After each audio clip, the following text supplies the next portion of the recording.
I'm Joanne Danganan. I am the program manager for Financial Beginnings California. I grew up in Oxnard, California, but I live here in Los Angeles now. I consider Los Angeles my home.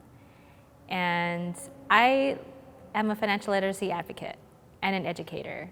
In fact, I maybe have worked in different industries, but financial literacy has become a longtime passion of mine. And as I was trying to find out what my long-term career would be, education and money kept coming back to what I really wanted to do. And so I've been in this space for a few years now, and I'm really happy to be here with ICALA. One of the first jobs, as I consider it, was actually a job at the Hammer Museum, doing membership and visitor services. I spent about 6 years there as a work study first when I was in college at UCLA, and I was hired after I graduated. So when I went to college, it was the first time I had to manage literally thousands of dollars at a time through scholarships, grant money, student loans. And so that was when I realized I don't know what I'm doing with money. I had part-time jobs before that, but I never had to manage that much money at a time. And my parents, growing up, they fought mostly when it came to money. And so I didn't have such a sound foundation to think about money in a positive way. And I realized with all this money at my fingertips, I needed to get over my fear of managing money and actually learn without having my parents in my head about how money can be so hard, it's stressful, it's scary. And in fact, when I faced money head on, through teaching myself, I found financial experts online, I found books that really helped reframe my idea about money, especially in college when, budgeting had to be a real tool that I needed to learn how to use. Financial Beginnings is a nonprofit organization based in Portland. We empower adults and youth to take control of their financial futures. So Financial Beginnings was really started with Dr. Melody Bell. She's our founder and current CEO. She worked a long time in the financial industry and came across clients and even colleagues of hers that didn't have a solid grasp of financial knowledge or maybe access to financial resources. And so she saw a need in her community, and in her free time, she started volunteering at high schools to teach about skills like budgeting and credit and insurance. And eventually that grew. More volunteers were interested in doing what she was doing.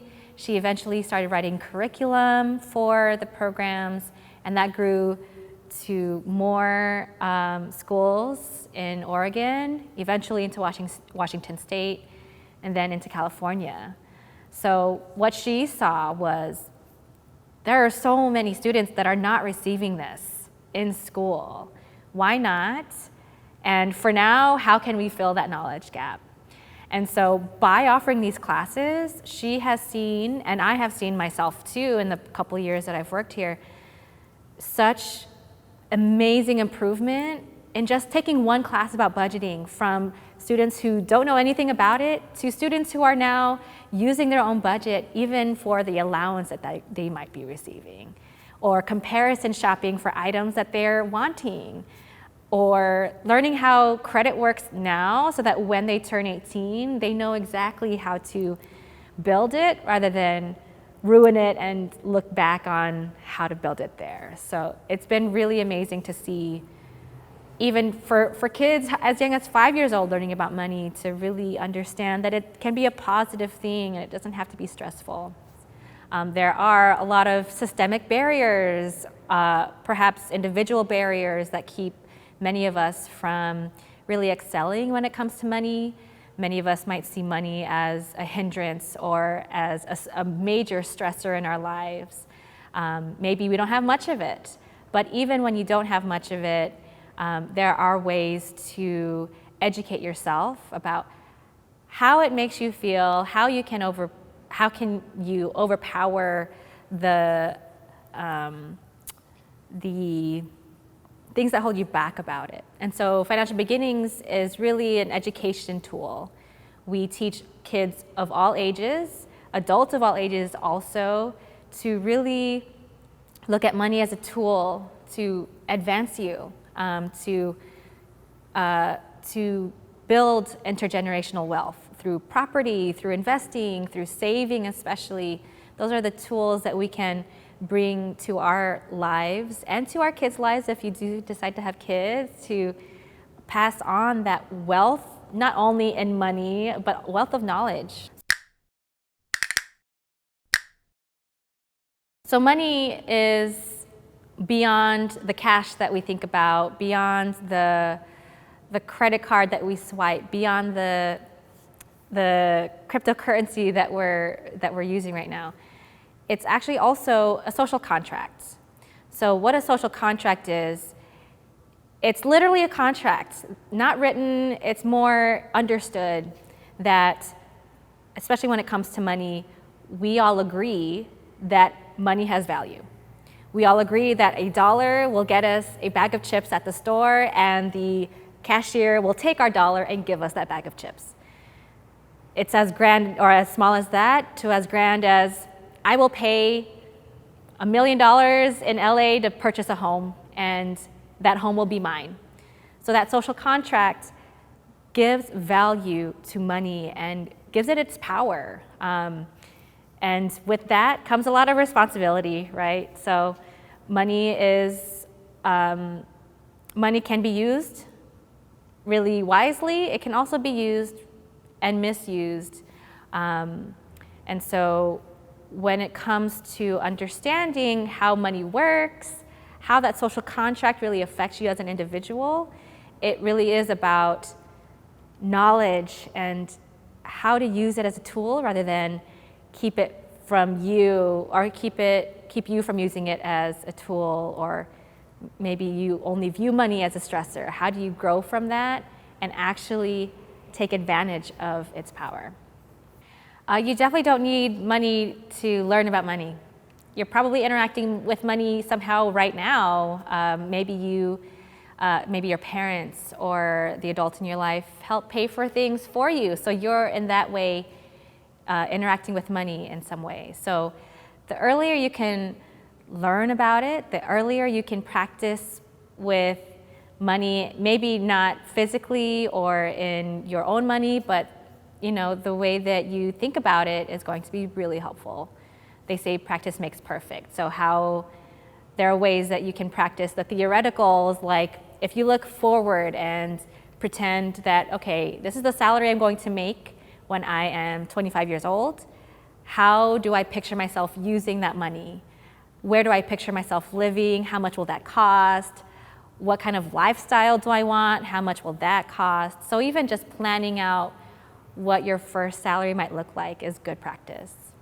I wish I learned about money when I was learning how to read. We can all be learning how to understand money as early as 3 or 4 years old when we start talking. So just like we learn the alphabet to learn how to read, I believe we can do that with money. What are the building blocks of money?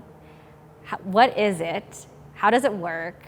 Where does it come from? Are all concepts that we can learn at a young age. So there's no reason you can't start now at this age too.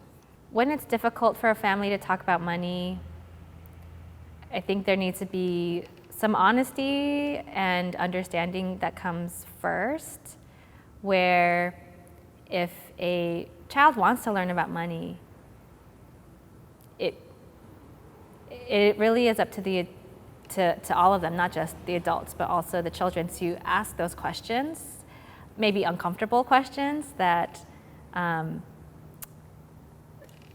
guess the bravery just needs to come first a little bit, the courage to ask.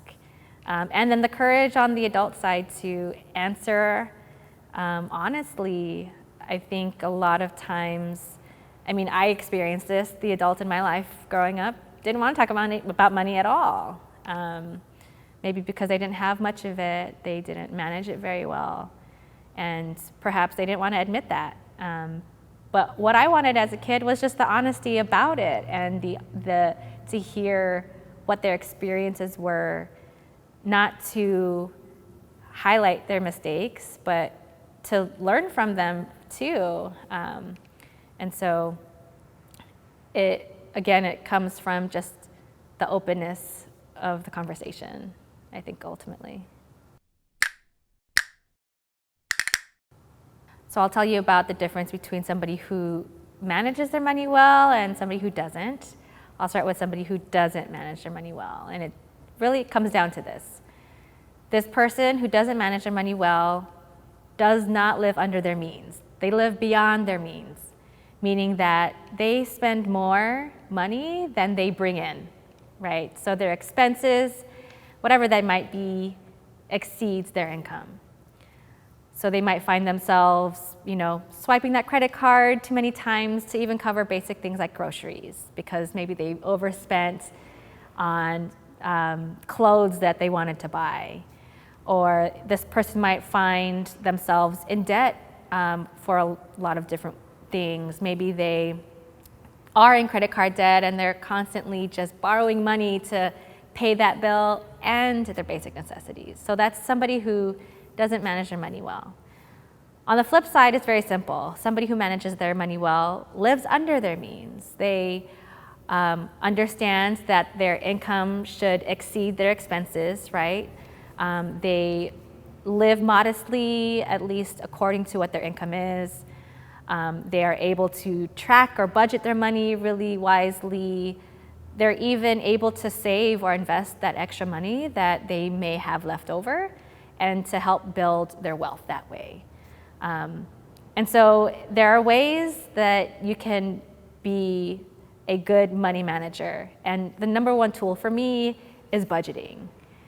No matter how much or how little money you have, a budget will tell you how you can both save money and invest it at the same time as buying your needs and buying the wants that you have. So for me, a budgeting tool is really, really powerful in just starting you off with learning about money. What are your bad habits? What are your good habits that you want to keep? Your budget can tell you exactly that. Savers and spenders. I was a spender for a long time. Thinking back to when I was in college and had to manage that thousands of dollars of scholarships and grant money, I certainly spent way more than I should have. And it's tempting to spend when you have that money in your pocket. And it's tempting not to think about your needs first, because the wants are so much stronger. But I'm gonna go back to that budget again. Budgets are a powerful tool to help spenders like myself do both, save and spend.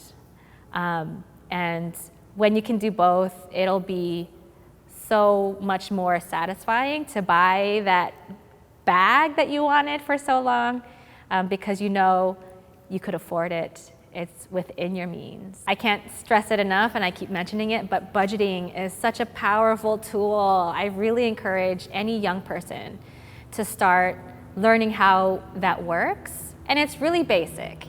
Income minus expenses equals your shortfall or your surplus. And there are so many tools out there on your phone, through pen and paper, on your computer, that you can start exploring to see what works for you, what kind of tool brings you back to budgeting each time, because it has to be fun, it has to be rewarding, and one that you use regularly. Another outcome might be comparison shopping. Looking for the sales and not having to buy it right away, but being able to wait so that you can save a few dollars, tens of dollars, or even hundreds, to make sure that you're getting the best bang for your buck, you're spending your money wisely.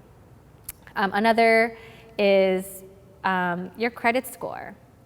It is such a powerful grade on how you treat money that will affect many aspects of your life, including what apartment you rent, perhaps your job, the loans you get, of course, in and shopping for interest rates, right? What credit does is it gives you the ability to borrow money so that you can eventually build wealth. But if not used wisely, it can hinder you from building wealth at all. So really understanding your credit and how it works is going to be really, really helpful.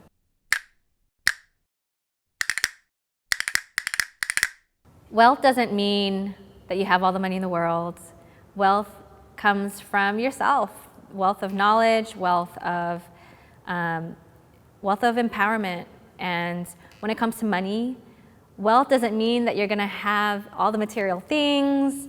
Wealth doesn't mean that you're going to have the biggest home. It's knowing what you already have and how you build from that.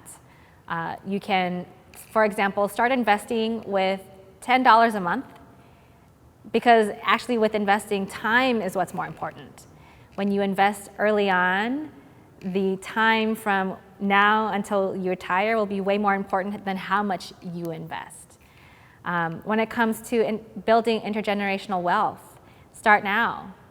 Set aside, however much you can for savings, so that you can have that emergency fund that you can pull from when you get into a car accident or when the health of a family member goes down. It's going to be really helpful in helping you build that wealth. And you have to understand what wealth means to you. Does it mean a lofty lifestyle? Does it mean that you just have enough to pay for your living and for your family's living? That is wealth right there. So explore what wealth means to you, because it doesn't mean money necessarily. We will learn about managing money. We'll talk about how to build wealth, and really actually from there define what wealth means for you. It's going to be a different definition for each person.